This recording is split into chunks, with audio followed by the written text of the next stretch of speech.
السلام علیکم ورحمۃ اللہ وبرکاتہ۔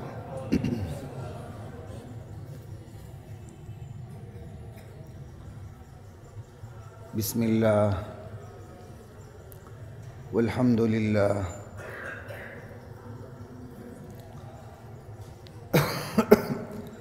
والصلاة والسلام علی رسول اللہ اما بعد۔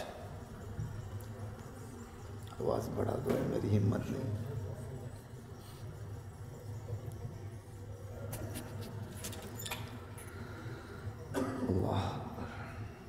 بسم اللہ والحمد للہ والصلاة والسلام علی رسول اللہ اما بعد، فاعوذ باللہ من الشیطان الرجیم، بسم اللہ الرحمن الرحیم۔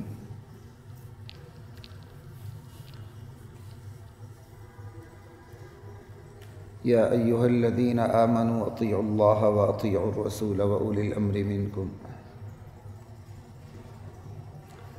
وقال علیہ الصلاة والسلام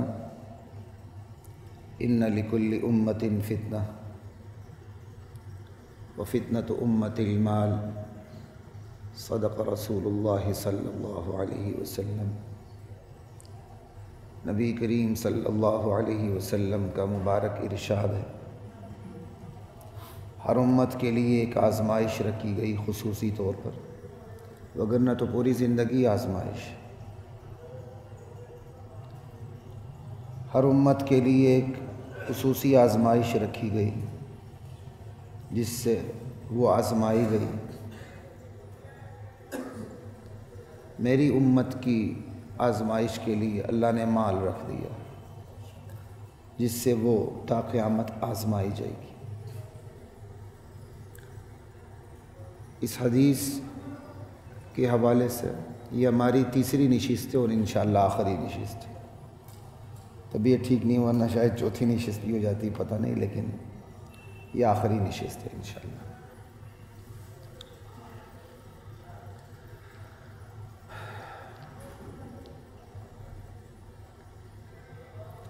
گزشتہ دو نشستوں میں جو بات ہو چکی ہے وہ ایمان، افکار اور اقدار کے حوالے سے بات ہوئی ہے کہ ایمان، افکار، اقدار اور نظریات میں بھی آزمائش مال سے ہے، تعلیم و تربیت میں بھی آزمائش مال سے ہے، ملازمت میں بھی آزمائش مال ہے، تجارت میں بھی آزمائش مال ہے۔ یہ کتنے ہو گئے؟ 4۔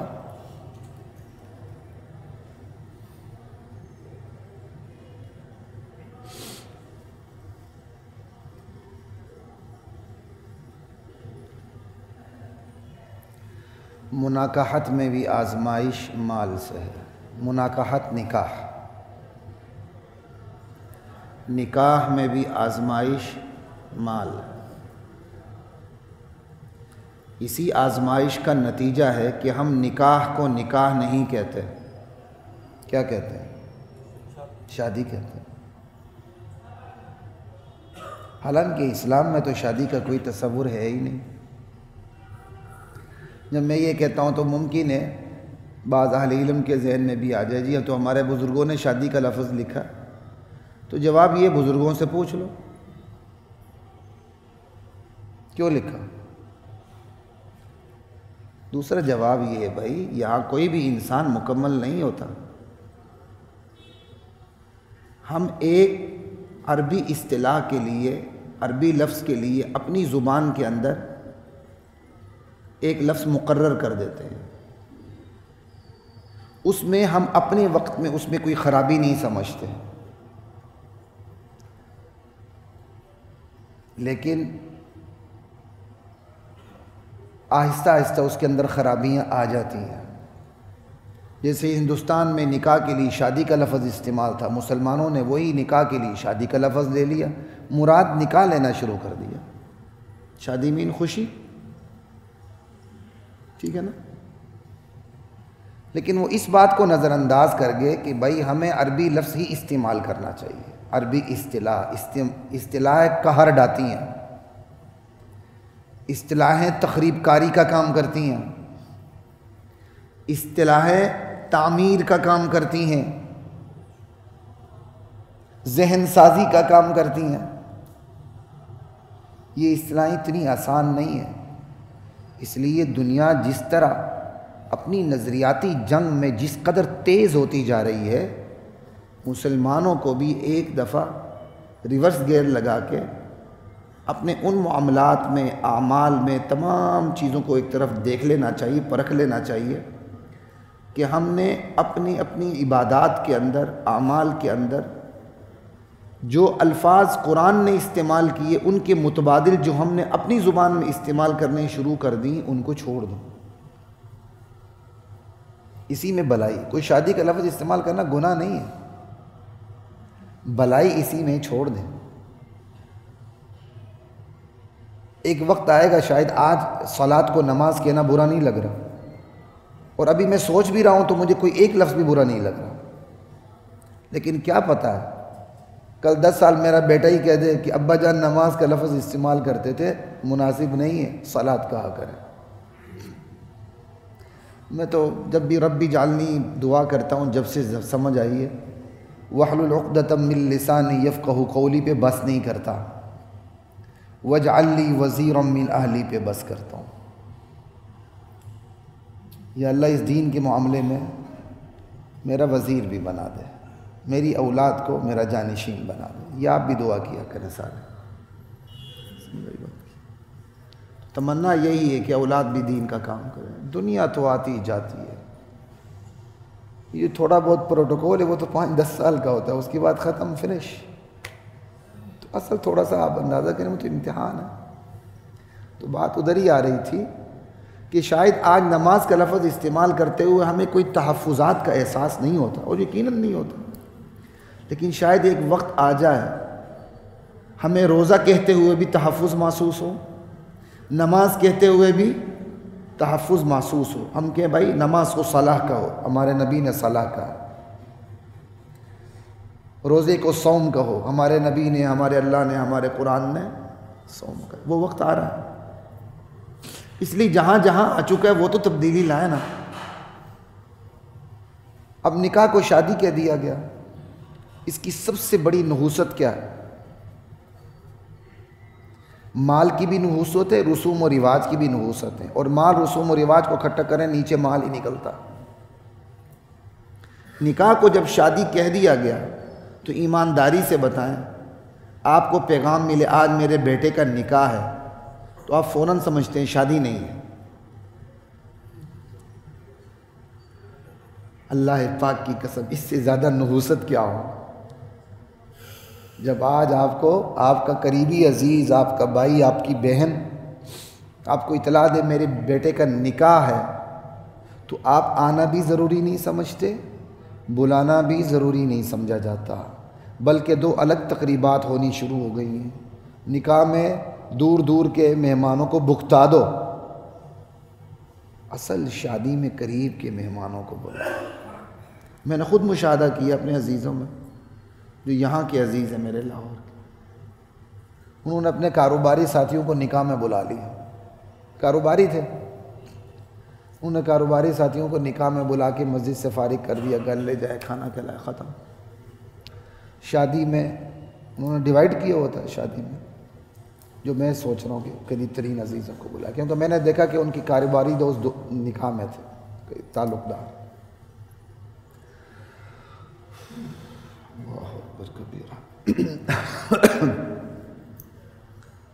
تو نکاح کا لفظ استعمال کریں، شادی آتی نہیں. کہتے نکاح رخصتی کب ہے؟ کیا مطلب بھائی؟ نکاح ہو گیا، پیچھے رہ کیا گیا؟ اب تو میاں بیوی کو اغوا کر کے لے جا سکتا ہے کہ چل میرے حقوق ادا کر، میں تیرے حقوق ادا کروں. جب نکاح کا لفظ استعمال کرتے ہیں، شادی کی کوئی ایک رسم بھی دماغ میں آتی ہے؟ ذرا زور دیں آپ. میں بھی سانس لے لوں، طبیعت ٹھیک نہیں، اور آپ کی اجازت ہو تو چائے پی لوں، نہ بھی ہو تو پی لوں گا، لیکن اجازت ہو تو اچھی بات، میری طبیعت برابر نہیں۔ یہ تو شکر ہے آج تھوڑی سی آواز کھل گئی ہے، کل پرسوں تو آواز ہی ختم تھی، خیر سب پریچ بھی لے آتے ہیں، چلو ٹھیک ہے یہی پریچ ہے۔ اوکے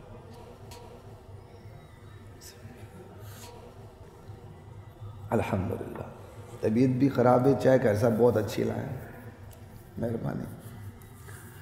تو میں کیا بات کر رہا تھا؟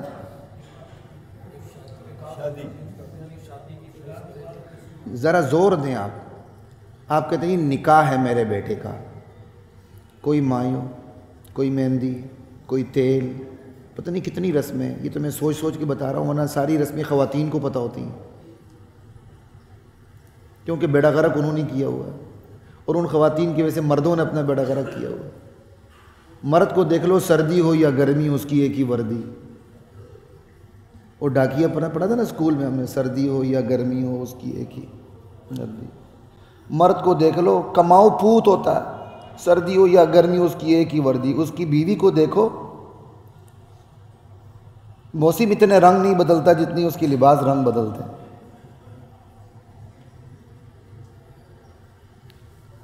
مال ہے نا فتنہ۔ تو نکاح پہ جتنا مرضی آپ زور لگائیں، نکاح کا لفظ استعمال کریں، اللہ نے نکاح میں وہ برکت رکھی ہے، ایک رسم بھی ذہن کے قریب نہیں پھٹکتی، تصور میں نہیں آتی۔ اب آ جائیں شادی کی طرف، شادی کا لفظ استعمال کر لیں، نکاح ذہن میں ہی نہیں آتا۔ کتنی نحوست ہے، کہتے ہیں جی میرے بیٹے کی شادی ہے، نکاح آتا ہے ذہن میں؟ نہیں آتا، کیونکہ شادی کے دوران نکاح ہو بھی رہا ہو تو مولوی صاحب 5,000 کے لیے بیٹھا ہوتا ہے، اس کے سامنے ڈول ڈماکے سارے ہو رہے ہوتے ہیں، وہ پتہ ہی نہیں ہوتا نکاح ہو چکا ہے، پتہ چلتا ہے؟ اس لیے بعض فیملیز نے نکاح کو علیحدہ کر دیا، اس کی تقریب علیحدہ کر دی، شادی کو علیحدہ کر دیا۔ نکاح کا لفظ بولیں، برکت یہ ہے شادی کی تمام رسومات میں سے ایک بھی ذہن میں نہیں آتی، اور شادی کا لفظ بولیں، نحوست یہ ہے کہ نکاح ذہن میں نہیں آتا، باقی ساری چیزیں ذہن میں آتی ہیں، تیل، مایوں، مہندی، ڈانس، زرد لباس، لڑکوں کا تھرکنا، لڑکیوں کا تھرکنا، لڑکوں کا لڑکیوں کو دیکھنا، آنکھیں ملانا، ایک کی شادی ہوئی تو اپنی شادی کے لیے تلاش کرنا، یہ ساری چیزیں شادی کا لفظ بولیں تو آ جاتی ہیں۔ بیوٹی پارلر آنا جانا، کیا آپ کی بیٹی ہر وقت بیوٹی پارلر میں نکل کے آپ کے داماد کے سامنے آئے گی؟ یہ میں دکھتی رکھ پہ ہاتھ رکھ کر بات کر رہا ہوں، میں بھی باپ ہوں بیٹی کا، میں کسی کو تانا نہیں دے رہا، لیکن صرف اتنا سوال کر رہا ہوں کہ میری اور آپ کی بیٹی ہر وقت بیوٹی پارلر سے نکل کے اپنے میاں کے سامنے آئے گی؟ جو سٹینڈرڈ، جو معیار آپ نے پہلے دن دے دیے وہ آپ کی بیٹی برقرار رکھ سکے گی؟ جو آرٹیفیشل چہرہ آپ نے اپنے داماد کو اپنی بیٹی کا دکھا دیا، وہ 24 گھنٹے برتن دھوتے ہوئے، گھر کا کام کرتی ہوئے، پوچھا مارتے ہوئے برقرار رکھے گی؟ خدا کا خوف کرے گا۔ بتانے والی بات نہیں، لیکن آج مجمع میں بتانے لگا، میرا نکاح ہوگا، شادی نہیں نکاح۔ میں نے تو اپنے کارڈ بھی نہیں چھپوائے تھے، میرے ابا جی کے شادی کا کارڈ چھپا تھا، میرا نہیں چھپا تھا، اندازہ کر لو۔ میرے ابا جی کا کارڈ آج بھی میرے پاس ہے شادی کا، میرا نہیں چھپا۔ کسی ساتھی نے پوچھا کیا بات ہے، کوئی ایسی بات ہوئی؟ تو میں نے کہا مہنگے کارڈ شریعت کو اچھے نہیں لگتے، سستے کارڈ مجھے اچھے نہیں لگتے۔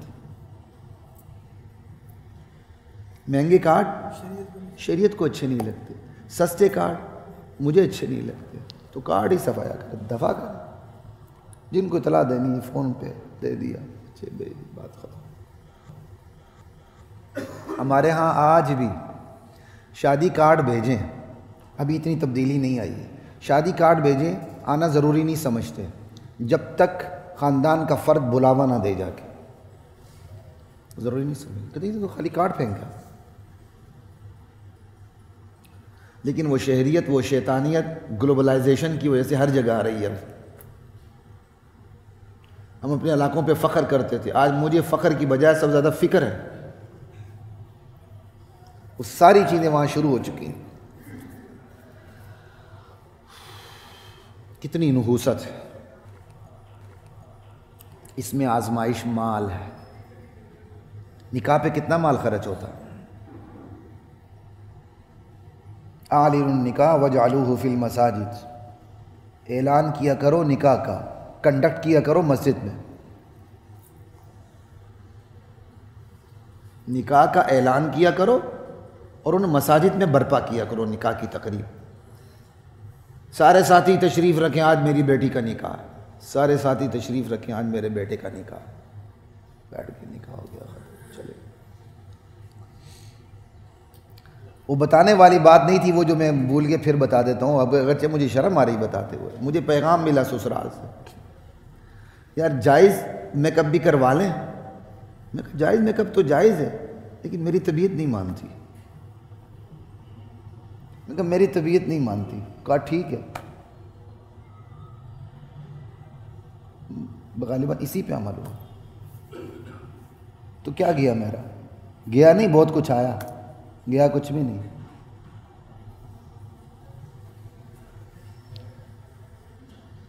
سب سے برکت والا نکاح وہ ہے جس میں سب سے زیادہ سادگی ہو. یہ ہمارے رسول کریم کا فرمان ہے جس کی توہین ہر امتی کر رہا ہے. ہم عاشق رسول ہیں.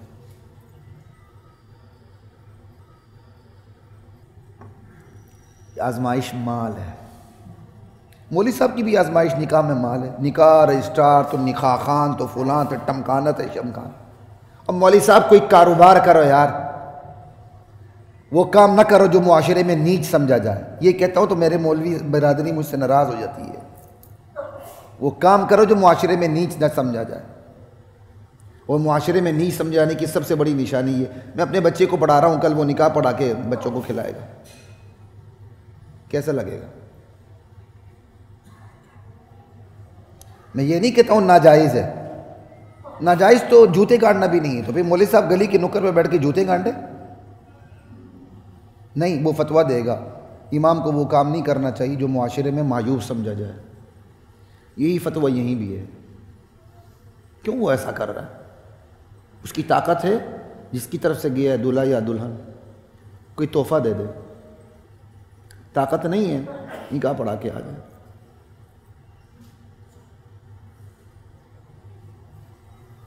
ہمارے بڑے ادارے کے چیف، ان کی بیٹی کا میں نے نکاح پڑھا.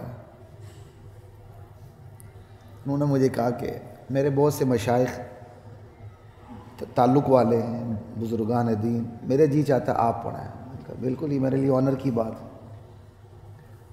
تو کہنے کہ یہ جو رجسٹریشن ہوتی ہے، میں کہا میں پروفیشنل نکاح خان نہیں ہوں. کہتا اچھا انہوں نے کہا لگایا ہاں سر. کہا ٹھیک ہے میں اس کے بندوبست کر لوں. میں نے اس سے معذرت کر دی تھی ان کے سامنے، اور اس وقت کی تھی جب وہ اس ادارے کے چیف تھے. میں کہا میں پروفیشنل نکاح خان نہیں ہوں. ہنس پڑے. انہوں نے خود بندوبست کیا. تو جو پیسہ لیتا ہے وہ اسی طرح آتا ہے، جو پیسہ نہیں لاتا وہ ذرا تھوڑا سا سینہ تان کے آتا. یہ کیا بات ہوئی یار؟ مولوی صاحب معیوب کام کرتا ہے. کہتا ٹھیک ہے.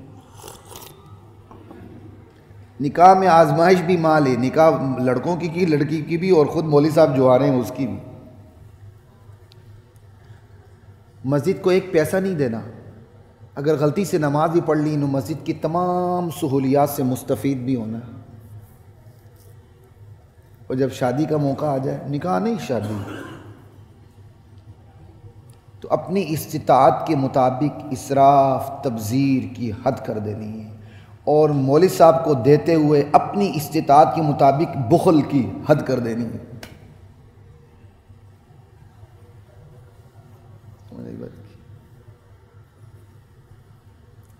یا خسروں جتنی ویل تو مولوی صاحب کو دے دو. جو میک اپ پہ خرچہ ہو اتنا تو مولوی صاحب کو دے دو اگر مولوی صاحب لینے والا ہے تو. یہ نکاح، اس میں آزمائش بھی مال سے ہے بھائی.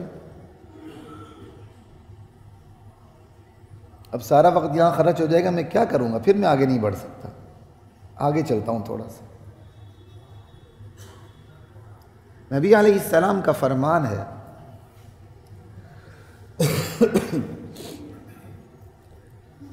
نکاح 4 وجوہات کی وجہ سے کیا جاتا ہے: مال، جمال، کمال، حسب نسب،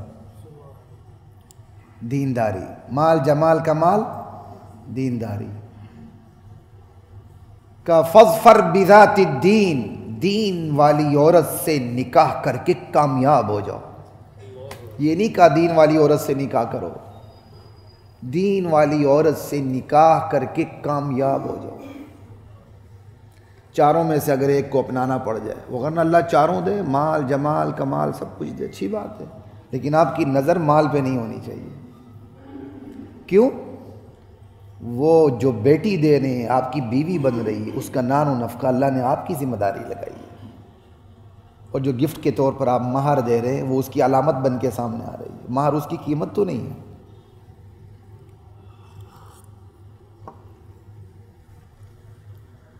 اللہ کے نبی تو فرماتے ہیں مال کو بھی نظر انداز کر دو، جمال نہیں مل رہا اس کو بھی نظر انداز کر دو، خاندانی حسب و نسب نہیں مل رہا اس کو بھی نظر انداز کر دو۔ ان سب میں تمہیں ایک کا انتخاب کرنے پڑے، دیندار عورت کو دیکھ لو، بھلے موچی کی بیٹی ہو، بان ڈوم کی بیٹی ہو، ہے دیندار، سید کی بیٹی ہو، ڈانس کرتی ہو، دفاع کرو اس کو، اس کا حسب نسب اس کو آگے نہیں بڑھا سکتا، اور اس کا حسب کا نسب گرنا اس کو پیچھے نہیں کر سکتا۔ ان اکرمکم عند اللہ اتقاکم، یہی تو ہمارے دین کا معیار ہے۔ وہ ایک محاورہ بنا ہوا ہے نا، سکھ نے لکھی تفسیر، سید نے لکھی ہیر، سید نے لکھی ہیر، سکھ نے لکھی تفسیر۔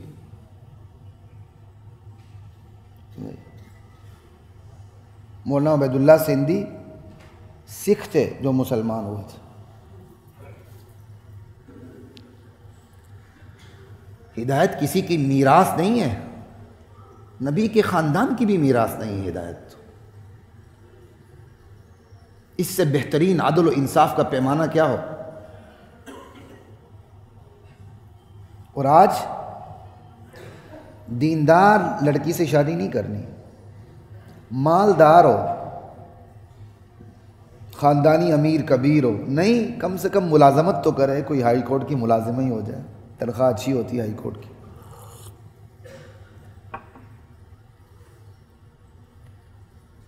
بیٹیاں گھر میں رکھنے کی چیز ہیں، خدا کے لیے دفتروں میں نہ لائیں۔ ہاں، جو شعبے ناگزیر ہیں ان میں بیٹیوں کو، قوم کی بیٹیوں کو آنا چاہیے، جیسے میڈیکل پروفیشن ہے، ہماری ماؤں بہنوں کا حق ہے، ان کی سرجری، ان کی آپریشن، ان کی نگہداشت خاتون ڈاکٹر کرے، یہ اس کا قانونی، شرعی، اخلاقی حق ہے جو اسے نہیں دیا جا رہا۔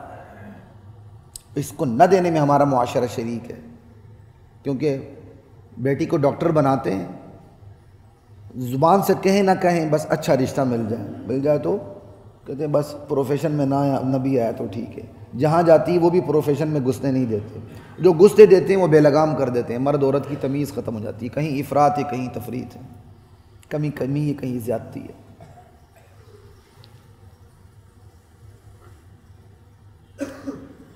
بیوی ڈھونڈتے ہوئے امیر بیوی ڈھونڈتے ہیں، ملازمہ بیوی ڈھونڈنے لگ گئے ہیں، بہو ڈھونڈتے ہوئے کماؤ بہو، ملازمہ امیر بہو ڈھونڈتے ہیں، داماد ڈھونڈتے ہوئے امیر داماد، کماؤ پوت داماد ڈھونڈتے ہیں۔ دینداری فنش نہیں ہے، منفی۔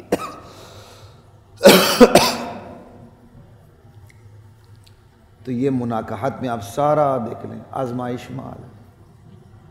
پھر نکاح کا جو نتیجہ نکلنا چاہیے صالح اولاد کی شکل میں، ہم تالے لگا دیتے ہیں، نہیں ابھی تو 3-4 سال شادی کے پہلے عیاشی کر لیں، کیا ضرورت ہے بچوں کی، پھر بعد میں ڈاکٹروں کے پاس پھرتے ہیں، پتہ چلتا ہے کہ جو دوائیاں کھائیں تھیں انہوں نے بانجھپن پیدا کر دیا۔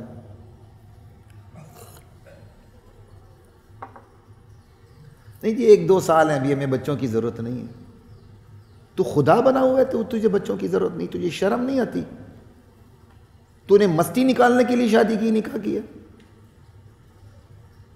یہ مستی نکالنا، یہ حیوانیت جو بہیمیت اللہ نے رکھی ہے تو سیکنڈری لیول کی چیز ہے.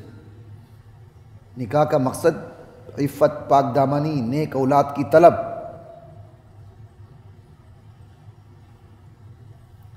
بچے زیادہ کیوں نہ ہوں، کھائیں گے کہاں سے؟ مال کی آزمائش.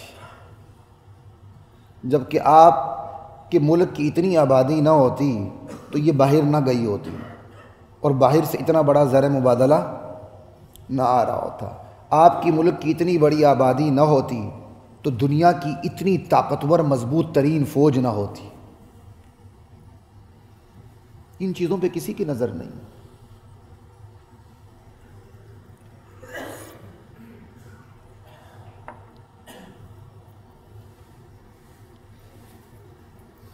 آگے چلتے ہیں. نکاح میں آزمائش مال سے. آگے دیکھیے گا. یہ 5 ہو گیا. چھٹی،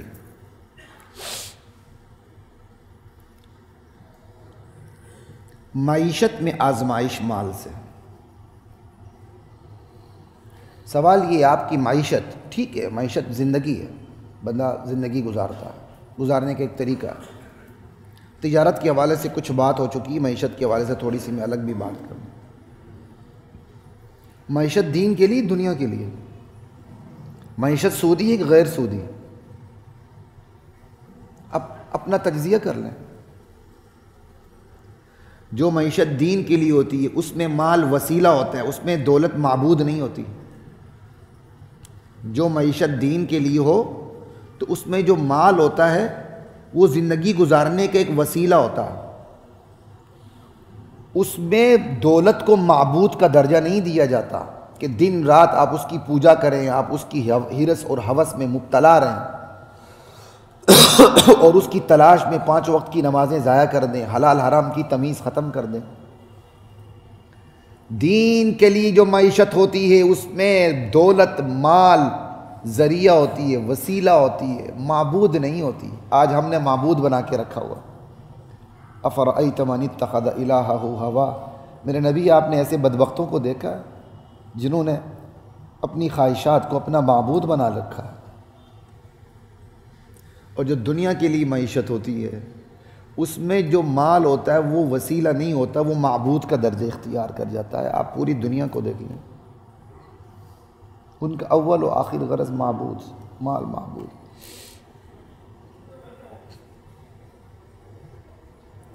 نبی علیہ السلام کا فرمان ہے، ابن آدم کے پاس ایک وادی سونے کی ہو تو اسے بھی کافی نہیں سمجھے گا، وہ دوسرے وادی کی تلاش میں سرگرداں رہے گا اور اس کے منہ کو صرف قبر کی مٹی بھر سکتی ہے. وَلَن يَمْلَأَ فَاهُ إِلَّا التُّرَابُ وَيَتُوبُ اللَّهُ عَلَى مَن تَابَ. اللہ اس کی توبہ قبول کر لیتے ہیں، جو توبہ کر لیتا ہے پلٹ آتا ہے. تو سن لیں، پلٹ آئیں. اور دوسری حدیث، ابن آدم کے پاس 2 وادیاں مال کی ہوں تو اس میں سونا بھی آ گیا، ساری چیزیں آ گئی، وہ تیسری وادی کی تلاش میں ہوگا. وَلَا يَمْلَأُ جَوْفَهُ إِلَّا التُّرَابُ. اس کے پیٹ کو صرف قبر کی مٹی بھرے گی. وَيَتُوبُ اللَّهُ عَلَى مَن تَابَ. البتہ جو رویے پر نظر ثانی کر کے واپس لوٹ آئے تو اللہ بھی اس پر واپس رجوع کر لیتے ہیں، اسے دامن رحمت میں پناہ دے دیتے ہیں. اب سوال یہ ہے، ہماری معیشت کیا ہے؟ میرے اور آپ اپنا تجزیہ کر لیں، ہم کہاں کھڑے ہیں. کتنی بڑی بات ہے کہ ایک وادی سونے کی اس پر بھی وہ بس نہیں کرے گا، 2 وادی سونے کی اس پر بھی بس. تو حدیث کئی چلاؤ بتاتا ہے 10 وادیاں سونے کی بھی ہو تو وہ بس. حدیث کا 1 ہونا 2 ہونا یہ چلاؤ بھی باتا ہے، اور اگلا لفظ بھی بتا دیتا ہے کہ قبر کی مٹی اس کا پیٹ بھرے گی. اس کا مطلب 100 وادیاں بھی ہوں تو اس کے لیے ناکافی ہیں. یہ جو حدیث سے میں نے اخذ کیا وہ آپ کے سامنے رکھا. الحمدللہ، لا الہ الا اللہ. یہی وجہ ہے انبیاء نے مال کا نعرہ کبھی نہیں لگایا، روٹی کپڑا مکان کا نعرہ کبھی نہیں لگایا. آ جاؤ روٹی کپڑا مکان ملے گا تمہیں. روٹی کپڑا مکان بیسک نیڈز ہیں. ان بیسک نیڈز کا بھی نعرہ نہیں لگایا انبیاء نے. کہا دین پہ آ جاؤ, اللہ تعالیٰ اس برکت سے ثانوی طور پر تمہیں یہ بھی دے دیں گے, نہیں ملے گا آخرت میں سب کچھ مل جائے گا. لیکن دین کا مقصود روٹی کپڑا مکان نہیں, ورنہ احد پہاڑ سونا بن جاتا, نبی پیٹ پہ پتھر نہ باندھتے ہے, ایمان لانے والے صحابہ غریب نہ ہوتے, اور امیر صحابہ جو ایمان لائے وہ غریب نہ ہو جاتے. ہاں وہ بعد میں دین کی برکت سے اللہ نے دنیا میں بھی کی کمی نہیں رکھی, لیکن انبیاء نے مال کا نعرہ نہیں لگایا. انبیاء نے خواہشات کی تکمیل اور تسکین کا نعرہ نہیں لگایا. آؤ ہمارے پاس, ہم تمہاری خواہشات کی تکمیل کریں گے, ہم تمہاری خواہشات کی تسکین کریں گے. یہی فرق ہے انبیاء اور دنیا کے لیڈرز میں. دنیا کا لیڈر کہتا آؤ میرے پاس, تمہارے خواہشات کی تکمیل کریں گے. انبیاء کہتے ہیں آؤ ہمارے پاس, تمہاری خواہشات کو کنٹرول کریں گے, تمہیں بدکنے نہیں دیں گے, تمہیں پھسلنے نہیں دیں گے, تمہیں حلال و حرام کی تمیز ختم کرنے نہیں دیں گے. کتنا فرق ہے انبیاء اور دیگر لیڈرز میں.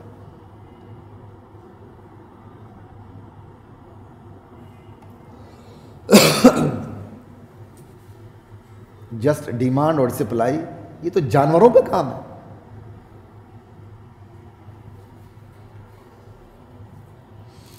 اس ڈیمانڈ اور سپلائی نے تو ہمیں جانور بھی رہنے نہیں دیا, اس سے بدتر کر دیا. جانور بھی جانوروں پہ ترس کھانے لگتا ہے, خونخوار جانور بھی. لیکن ہم ہر سال خوراک سمندر برد کر دی جاتی ہے, اور دنیا میں جہاں قحط پھیلا ہوا وہاں نہیں پہنچائی جاتی. کیوں؟ مارکیٹ میں ریٹ گر جائے گا خوراک کا. یہ آپ کے سامنے ہے, صرف میں آپ کو مختصر بتا رہا ہوں. جو معیشت کی دنیا سے واقف ہیں وہ جانتے ہیں.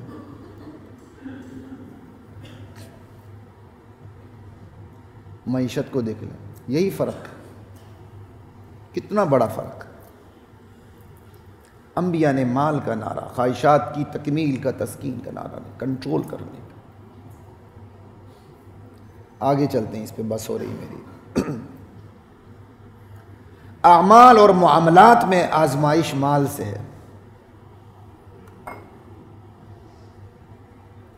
وہ اعمال جن کا تعلق مال سے ہے, ابھی ہے وہ اعمال جن کا تعلق مال سے نہیں. آپ نے پینا ہے؟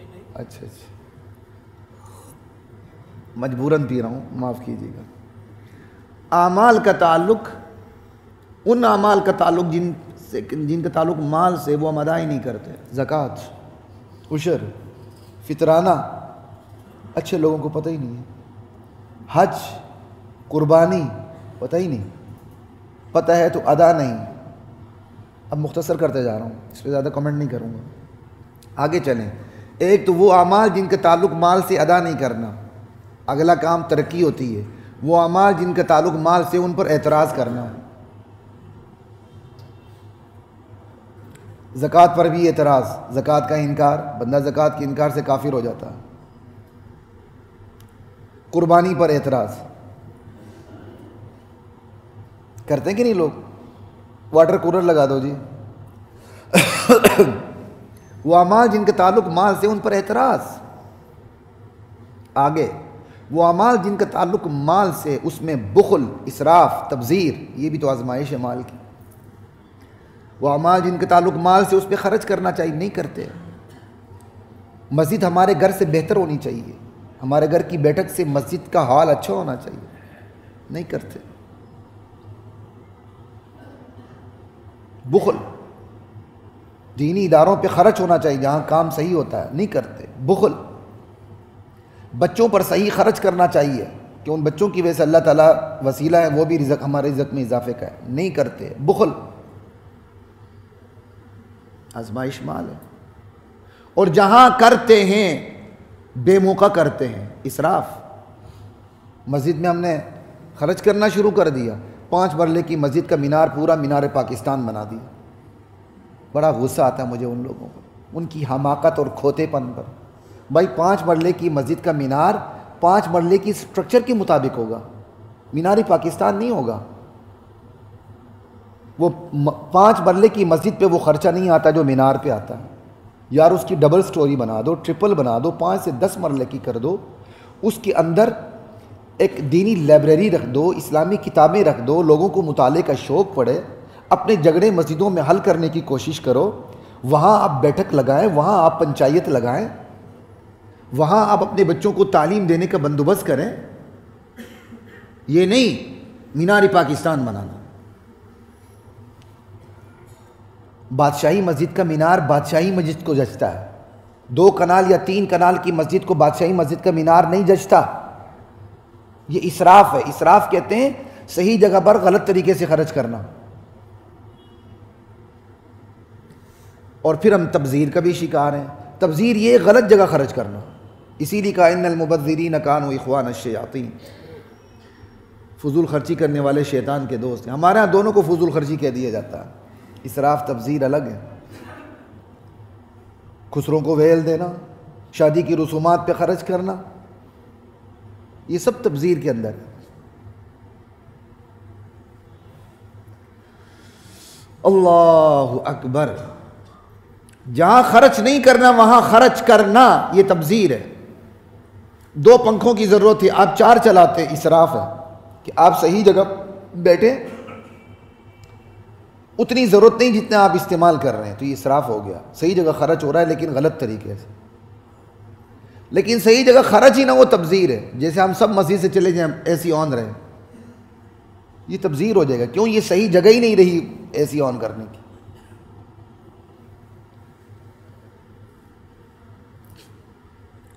تو مال اعمال وہ تعلق جن کا تعلق مال سے, ہم اس حوالے سے بخل میں بھی مبتلا, اسراف میں بھی مبتلا, تبذیر میں بھی مبتلا.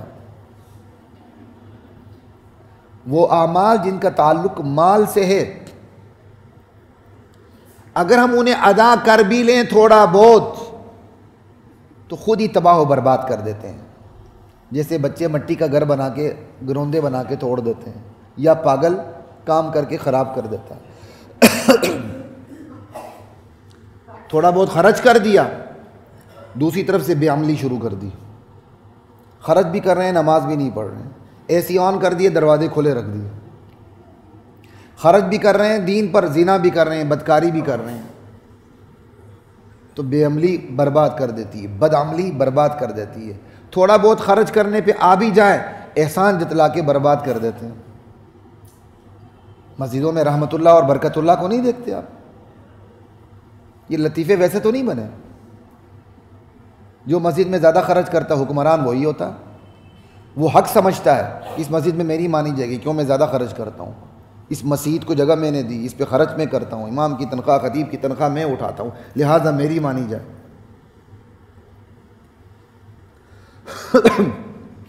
اب تو فاؤنڈیشنوں میں بھی, دینی اداروں میں بھی یہ چیزیں آ رہی ہیں. اچھا جی فلاں شخص اتنا چندہ دے رہا ہے, لہٰذا وہ کہتا ہے اس کو تنخواہ دو, اس کو نہ دو. تیری اوقات کیا ہے تو کہ اس کو دو اس کو نہ دو؟ تو ہوتا کون ہے؟